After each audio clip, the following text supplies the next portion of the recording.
What up? What up? Welcome in everybody to another episode of Profit Picks. If you are new, we do always start this show by being transparent, and you know, I gotta actually look at it. I know the weekend was not the greatest for me. Um, I think I went 1-2 over the weekend, but overall, playoffs still been profitable. I know I've hit 25 out of 36, and we'll try to get going back in the right direction this morning. WNBA, got to be transparent there too. It hasn't been a great start. I think I'm 3-5, so still early, still a lot of time, and we'll try to get that right today as well. Veno, it's great to have you back on the show. How have you been? How's NBA been treating you? And that shirt color looks like black, correct? Shirt color is black today, Skee. Glad to be back. NBA, the last time I played was Friday night. Had a 5% play on the Indiana team total, and they did the right thing at home that night. Did not play Saturday. Denver, Minnesota didn't play Sunday. Well, no, they were both Sunday. Whatever the game sevens were, didn't play either of the game sevens. So overall, since May the 1st, Skee 20-10, NBA playoffs, 67%, pick up about 31 units. So it's been really, really good, even since April the 1st. I think if I go back that far, April the 1st, last couple of months have been number one profit leader at Wagertalk. So it's been good. It's been good, and we'll see if we can't run that right through the conference finals here, which should be interesting, right? We got a couple of nice matchups. Yeah, we do. And let me ask you really quick. Did you do a show earlier? I did. But I don't think they put it up yet. I really don't. I don't think it's okay. Well, we did have a live. winner nice and early at 9:19. They put it in the comment section. Eddie Cash says Veno in black today. Sounds like a winner to me. So you'll get lunch.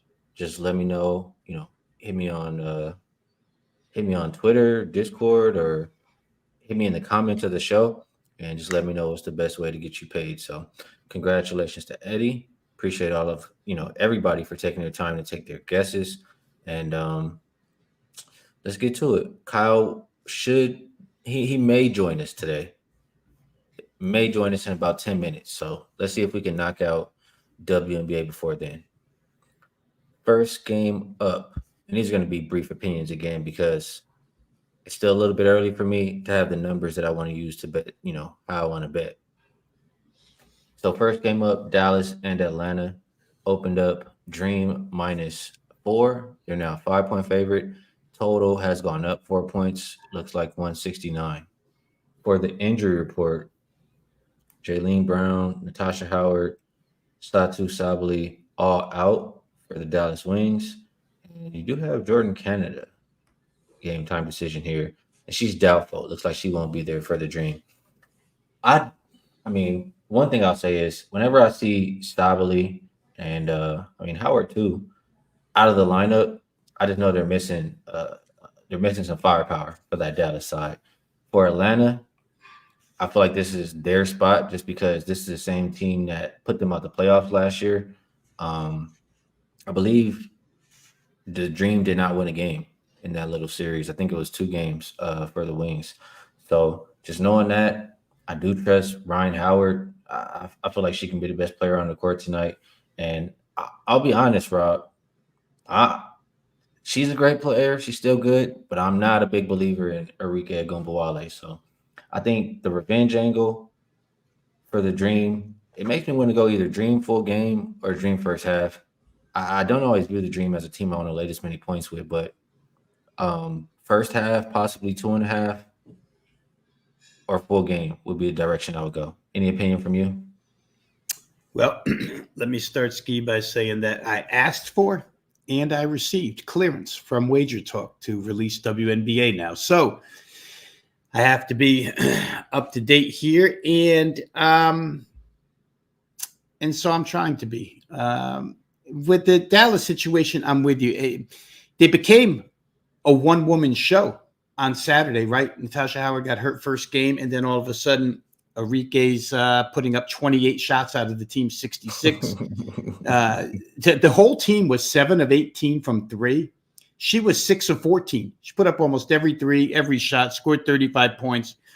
Basically, nobody else scored. There was one other double-digit score in the lineup. So it looks like Without Sabali, without Howard, this could turn into a one person show. And they still were in pretty good shape until the fourth quarter against the Sky when they only put up 11 points. So I think it's going to be fairly obvious, right? You defend Enrique and you probably defend the wings.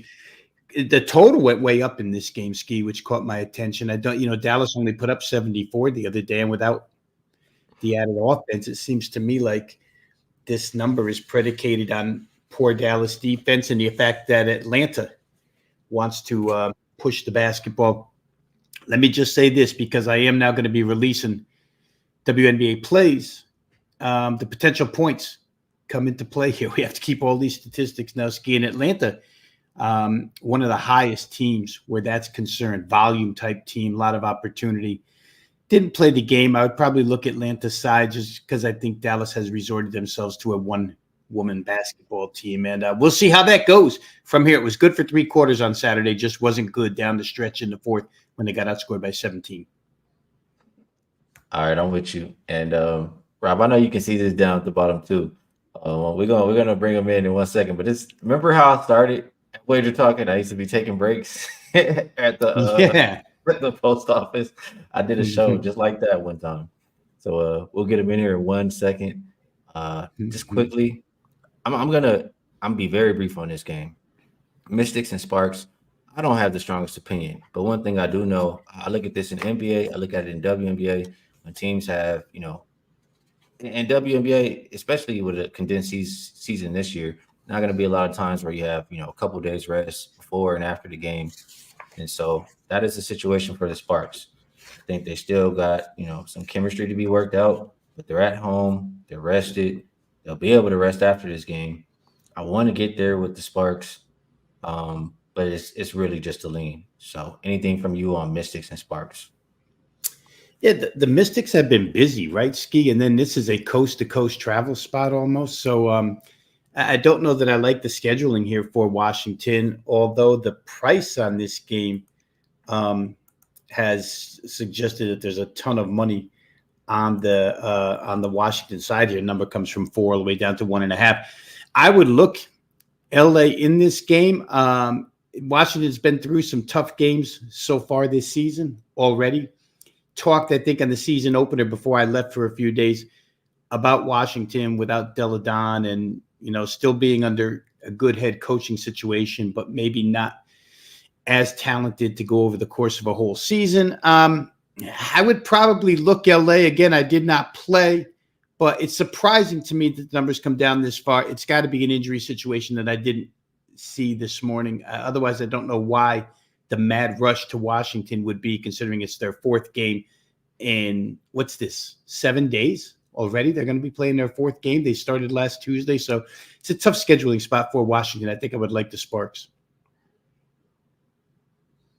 And they're without Sykes. Austin, I think, will play, but yeah, Sparks are pass for me. And last but not least, Mercury and Aces. Line hasn't really moved, but total has gone up 2.5 points. These teams did already play. The total did not make it. It missed the full game over by half a point, or I think 1 point or something like that. And you still have Chelsea Gray out.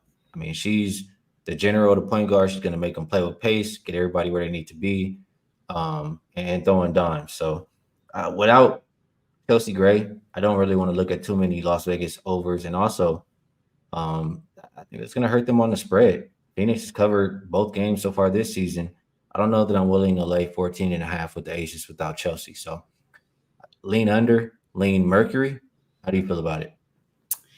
89 in each of their first 2 games, even without Chelsea Gray. So they still have scoring potential here. It is the second time.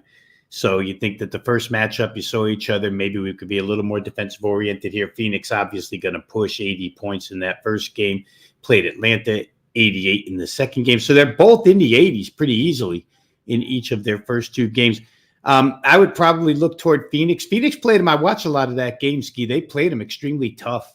I don't even think that the 9-point differential in the final score suggests how close Phoenix played Las Vegas in that game. So maybe plus 14.5 is a slight lean. All right, good stuff on that. And that'll wrap up WNBA. Like I said, we'll get more in depth when we get some more numbers. but still only seen a couple games from majority of these teams. So good stuff on WNBA. And now let's bring our guy Kyle in. What up, Kyle? Yo, just got Hey, out that's of the dedication gym. right there. I ran a mile today, Skee. A mile without stopping. How long did I it know take she I wasn't really timing it. We were doing it outside, but you? a lot of people think this is God given. I work hard to look like this, so just want to know a lot of hard work goes into this. I'm actually in the car in my driveway right now, but I like Reds money line. I don't know if you guys talk about any baseball. I like Cincinnati money line. You got the Padres coming off a tough series, including a doubleheader. They haven't been hitting lefties. In fact, they're one of the coldest lineups in baseball against lefties. I know they did just get to Max Fried, but before that, they hadn't been touching lefties. So I actually think Abbott could pitch well here against a Padres lineup traveling in a terrible spot. Reds lineup has definitely been cold, but they are showing some signs of life somewhat. So I got it at plus 102. I like the Reds on the money line if you guys were looking for a baseball spot today. Well, we're always looking for winners. And last time you were on the show, you definitely provided a baseball winner. So Yeah, appreciate baseball's that. been good to me so far. I could tell when I talked to you 2 weeks ago, I said, you're locked in on this baseball. Yeah, I mean, I like when I find that I have the most success when I'm able to pass, meaning I have a slate and I can pass and pick the spots that I like. Now, the second round of the NBA playoffs was actually pretty solid for me, but as a whole, in the NBA playoffs, you don't really get to pass as much because there's only one or two options. So I like the regular season. I tend to have more success in the regular season because I'm able to pass and pick and choose my spots. So right now, baseball is where I'm really into it. It's been good to me. Well, I'm gonna join you after the All-Star break. And Vino, you joining too? I will be. I'm not involved yet, so I'll take your advice there, Kyle. Reds money line.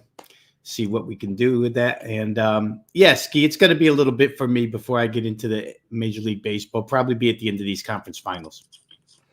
All right, well, let's get into the NBA game for today. We got Kyle. We don't want Kyle's phone to die right there. Yeah, I only got a couple minutes, so can I go first?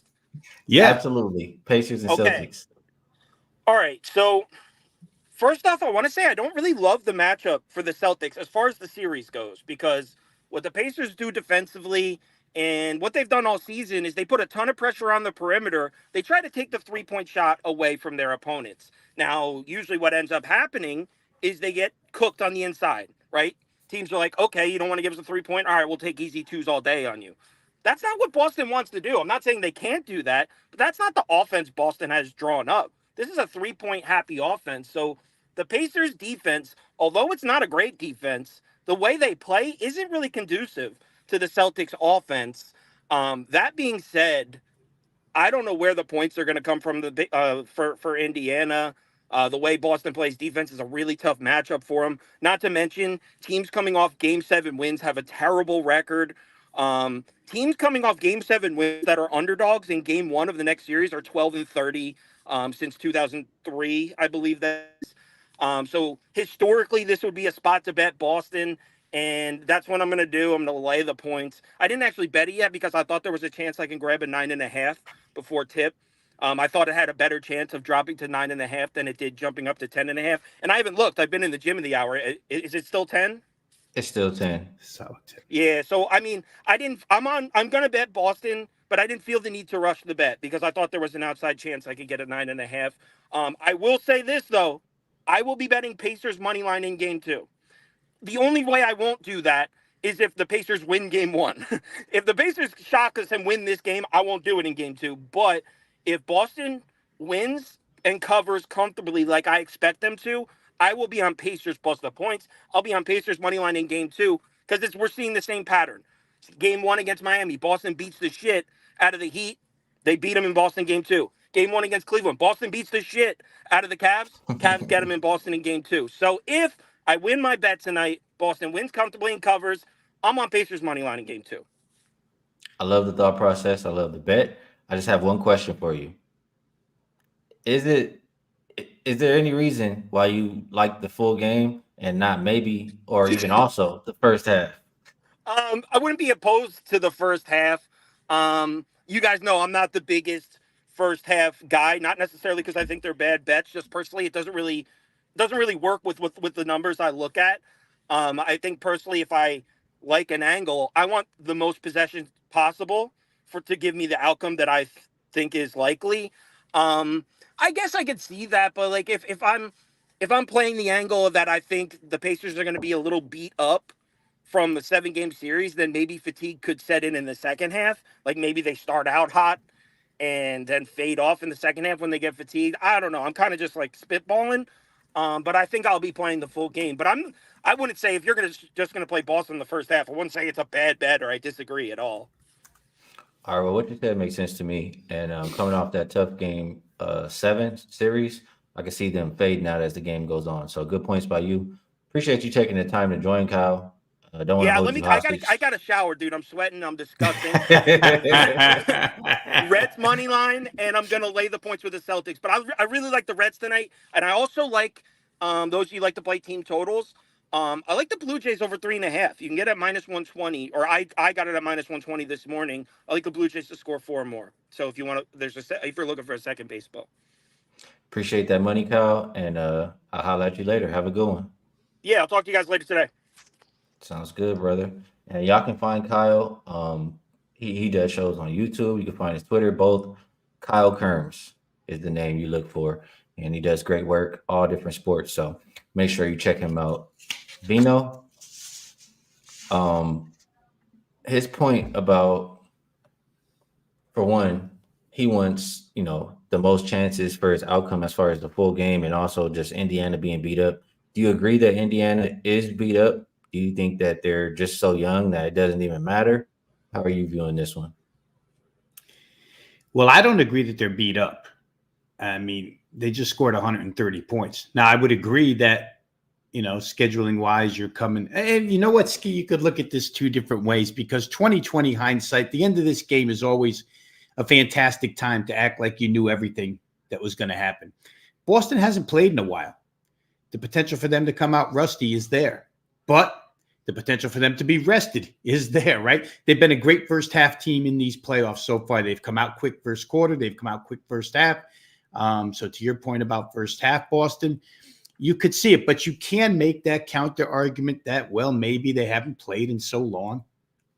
Who knows? You could also make the argument that the 2 teams that they played, Cleveland and Miami, don't really want to go anywhere. They're stuck in mud in those games, where Indiana is just going to come out and pace. And Boston, after 6 days, may need time to get adjusted to game speed here against the Pacers. So the Pacers come in, obviously, with a, pretty solid 8-man rotation that just runs. And they didn't look too beat up to me, honestly. They're one of the teams, when you look at the injury report, we've seen Benedict Mathurin on the injury report since the end of the regular season. Otherwise, nobody. So I like, what Kyle had to say there. There's a lot to unpack. Let me just start with this, Skee, and then I'll get to game real quick. I like what he said about the game 2 situation if Boston wins in a blowout, right? I think if we go back to the last series, Boston-Cleveland, I had an unpopular play with Cleveland team total over in game 2. And I just thought that it was patterning itself after the Miami series, which it did. So Kyle's point about Boston letting off the gas pedal, Boston has a tendency to get lackadaisical. I totally concur with that. The fact that Porzingis won't play the first 2 games, my thought, and what I used on Wagertalk today, for those of you might see this video up later on from the morning show, was to play this series over 5.5 games. Basically, when you play it over 5.5 games and you have an underdog in it, it's the same thing as taking the underdog plus 2.5, right? You have to get to 6 either way. The difference was in the price.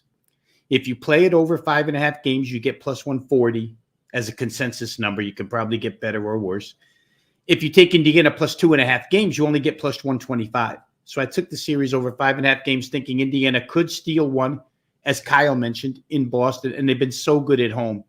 I think they can probably force this thing to 6 games. Maybe not 7, but 6 is good enough here. And again, for a lot of those reasons. And we hear people, Skee, already, and And it depends what side of the fence you're on. If you like Boston, you say, well, Indiana's done nothing but defeat a banged-up New York Knicks team and a banged-up Milwaukee team without Giannis. And the argument's used the other way Very as well. lucky draw. And for Boston, too, right? Miami had nobody. Cleveland lost Donovan Mitchell at the end. They didn't have Jared Allen the whole series. So both teams, it's hard to take what they did with total seriousness. But Boston hasn't faced a team like this that wants to run so far. I think that's an advantage for Indiana. The advantage for Boston is they are a better defensive team than what Indiana's seen so far in this series. I think it's why Indiana got Pascal Siakam for opportunities like this. It's why Boston got Drew Holiday for opportunities like this. These teams have played 5 times. Siakam only played once after he was acquired, and it was 129-124 Boston right here in Boston. So Drew Holiday, I think, played all 5 of those games. And Indiana, by the way, scored over their team total tonight, 105.5 in 4 of those games, and Drew Holiday was on the floor. So I think, again, to Kyle's point, and I'm answering a lot of questions from what he laid out for us, Skee, but he talked about Boston's defense being difficult for Indiana. I just think Indiana is difficult to defend for anybody because the game isn't played in a half-court setting.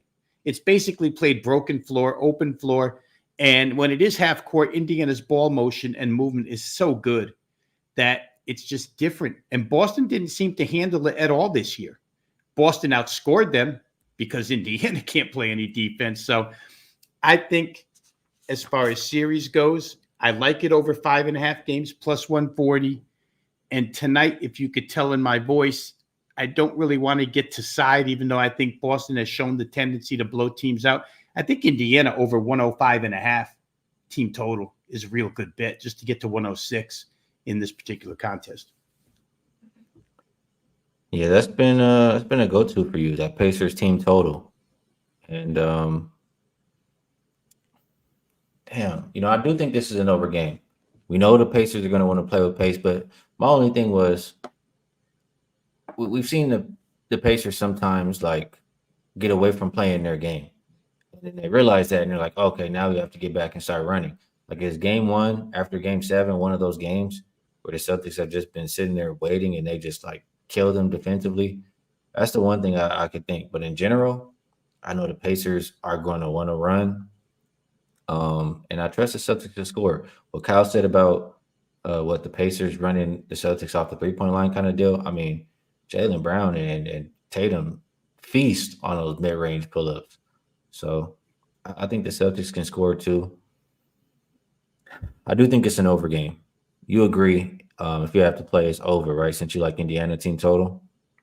Yeah, and I agree because I did play it, Skee. I mean, I played the Indiana team total a little bit heavier, not much. They're almost equal bets, but I did play the game over 221.5. You see a lot of 222s out there. If you can still find 221.5, and I think you can in some outlets, I would go ahead and play Circa has it right now. Yeah, so there you go. You still have that, and DraftKings. And DraftKings available to just about everybody. So it's there. I think, again, Boston has been such a good scoring team at home. And, let's reiterate the fact that Indiana's just not a good defensive team, right? Look at what the Knicks did offensively until they finally ran out of gas in that series with basically 6 players. They just scored and scored. And it's funny, Skee, because when you watch it, it almost looks as if Indiana doesn't care. And you guys score. We're going to score more than you are. Tyrese Halliburton said it again in a conference. I don't want to call it post-game because it wasn't after the Knicks, but it was prior to the series, where he said, again, people have this myth that you can't win up-tempo. You can't win an NBA Finals with an up-tempo offense, and they believe they can. That's the way they want to go. And I think Boston, to Kyle's point, which gets a little jump shot happy, doesn't mind going either. I mean, they've outscored this team 3 or 4 times already this year, so I don't think they're really too worried about it. The question does become, is the layoff too much for Boston? That's better answered after the game than before the game. But I think I just override it by saying Indiana doesn't play good enough defense to stop Boston for 4 quarters. Maybe a little cold right from the outset, but I don't think for 4 quarters. And I do know Indiana is going to come into this building running. And if you're going to catch one more thing, Skee, I'll say about the team total over 105.5, because I made this point in my analysis when I released the game for clients. I think if you're going to catch Boston a little bit flat-footed to pace, it would be right off the bat in game 1. Again, they've had 2 walkthroughs with Miami and Cleveland where they never really had to run to do anything. But here, they're going to be forced to get up and down the floor. And Indiana, for what it's worth, of the remaining playoff teams, they're number 1 as far as points in the paint per game are concerned. They're getting over 51 points in the paint, which is 9.5 better than Boston. And without Porzingis, you would think that points in the paint the first couple of games should come for Indiana. Another reason why I think that playing over 105.5 is a good number to get them at here. They've played 3 clunkers, 13 games in the playoffs, 3 where they scored in the 90s. I don't know that tonight's one of those games simply because I think they can get Boston, again, a little bit flat-footed with their pace. There's a couple things I want to get to here, and let me get to some of these comments before they get too high up there. JB asked, he says he likes the over 5.5 games, but if you think Boston wins game 1, would it be better to wait and get Indy plus 2.5 after game 1? I would think that based on the prices that you listed, Veno, if Indy loses game 1, you're probably going to get the same price that you're getting for over 5.5 games right now. What do you think? Yeah, I would agree with that. Yeah, I just went ahead and dove in early. I mean, if Boston does win game 1, Indiana plus 2.5 is probably a better price in game 2. Casey says if Boston wins, she's looking for plus 3.5 on the series price for Indiana. And that could be an absolutely good way to go because it's cashed the last 2 series. And if you think the Pacers can win 2, you absolutely think they can win 1. And I'm in agreement with that. The Celtics, they don't bring that effort every single game. Indiana can definitely catch them slipping. You agree? Obviously, right, Rob? Plus 3.5. Oh, you have to. Yeah. That's if you get plus 3.5, that's a given. Delroy says Indiana is 23-7 last 30 first half on the money line. He thinks that they'll keep it close early. And that goes to what you said about, maybe Celtics are a little bit rusty. I did look up. What was it? It was I think it was double digit home favorites with rest advantage in the playoffs.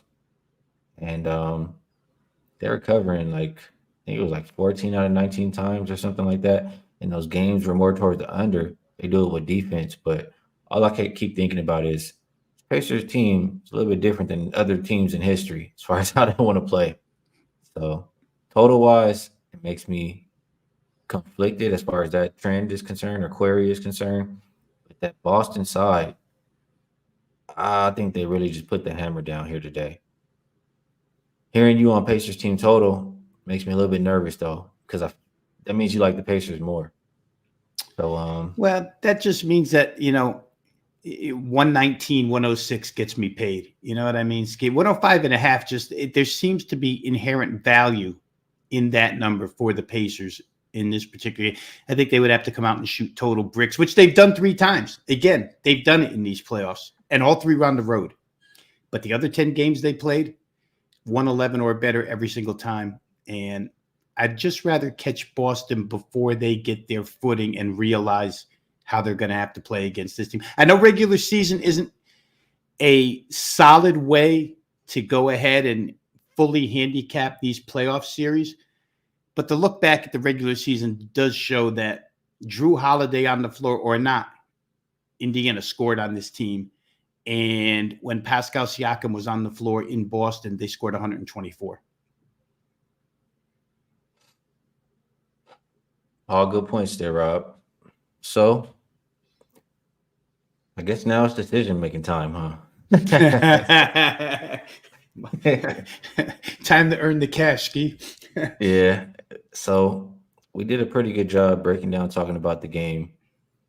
Now now it's time for best bets. So, Vino, I'll ask you if there's anything you would like to promote, and also a play you like a little bit more than the rest for the show. Yeah, real quickly, Skee, we'll promote wagertalk.com. Once again, for those of you who hear me say it every time I'm on, if you just drop your email address at wagertalk.com, you get instant free access to all the video content they provide each and every day, and all the written content provided each and every day. You'll get free plays as well.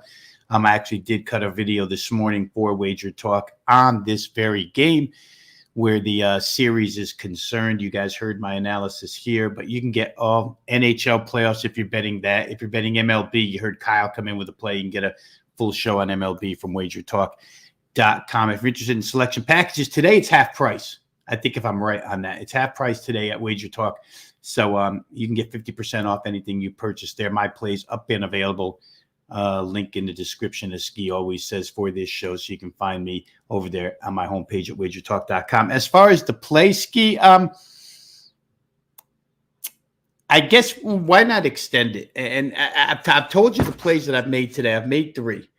The series over 5.5 games, the game total over 221.5, and the Indiana Pacers team total over 105.5. So for the show purposes, I'll use the series bet over 5.5 games at plus 140. I just think that's a nice price tag to get with a series that could definitely go 6. We've talked about it, all 3 of us here now, about how Boston has shown the tendency to lay off the gas pedal a little bit at times. They get complacent. And if that happens here, Indiana's shown they can win on the road. Did it in Game 7 against the Knicks. Did it in Milwaukee in Game 2. Actually played the Knicks very close twice in Games 1 and 2 in Madison Square Garden. So I think over 5.5 games for this series, plus 140. And I'm not opposed to any of the suggestions that the chat had, because those were good suggestions as well. Just what I played already was over 5.5 games, plus 140. All right, good stuff from Mr. Ravino there. For myself, you guys know I'm pretty honest.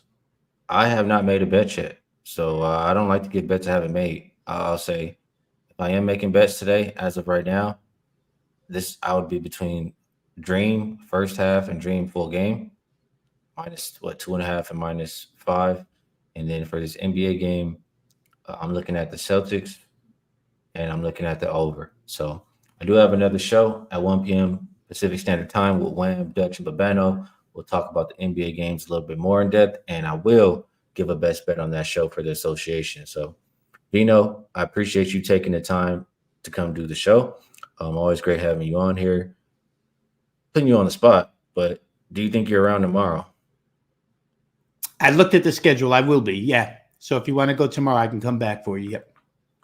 All right, sounds good. So we'll talk out that Dallas and Minnesota game. And you guys in the chat, we appreciate you as well. A lot of great cappers. All of us sharing this information together helps us be winning bettors. So much love to you guys. Best of luck if you tell. Good luck on all your action. I'll catch you later. Peace.